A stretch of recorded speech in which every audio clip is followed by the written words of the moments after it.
The death of Jesus Christ broke the hearts of many people, especially his most loyal worshippers, the disciples. Jesus had taught them so much about loving one another, being a morally good person, and a good Lord above loved them too.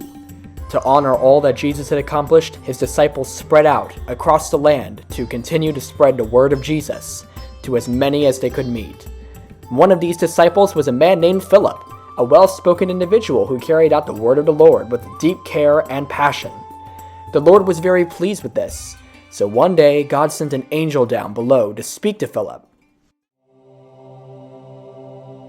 Dear Philip, you have been so good to all in your town, and the Lord has a special favor to ask of you. Oh boy, a favor from the Lord himself! Tell me, please, what would you like me to do? Go to the desert road of the leads. Go to the desert road that leads to the land of Gaza. Okay, what shall I do from there? But the angel had left Philip alone with his thoughts. Philip was confused. How would walking down the desert road be a favor to the Lord? It was mind-boggling, but Philip obeyed. Now at this time, the treasurer of Ethiopia was sitting at the back of his chariot. He was returning from Jerusalem to Ethiopia after he had gone there to worship.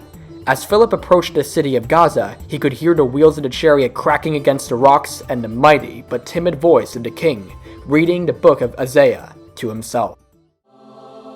Go over to the chariot and walk alongside it. Don't be shy, the king may need help. As soon as you can, please ask him this. The angel whispered the question to Philip and rose back into heaven once more. Philip caught up with the carriage. The treasurer stopped reading and eyed the smaller peasant-like man approaching him. Probably about to beg me for a little extra change.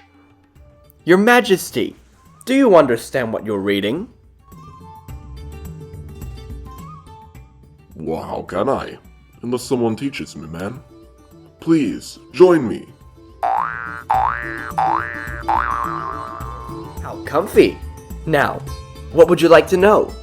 Tell me, was Isaiah talking about himself or someone else?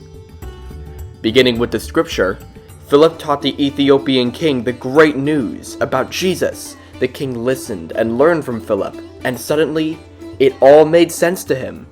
Thank you, Philip, for helping me understand what the wise words upon the scroll truly meant. I must thank you too, Your Majesty, for letting me help you. I love looking at the scenery. Just look at those beautiful blue lakes over there. Wait, you see water? Where? Look, we're approaching it now. Halt the chariot at once! I may not be native to this land, to the Holy Lord, but as long as I have the knowledge of his word, why can't I be baptized?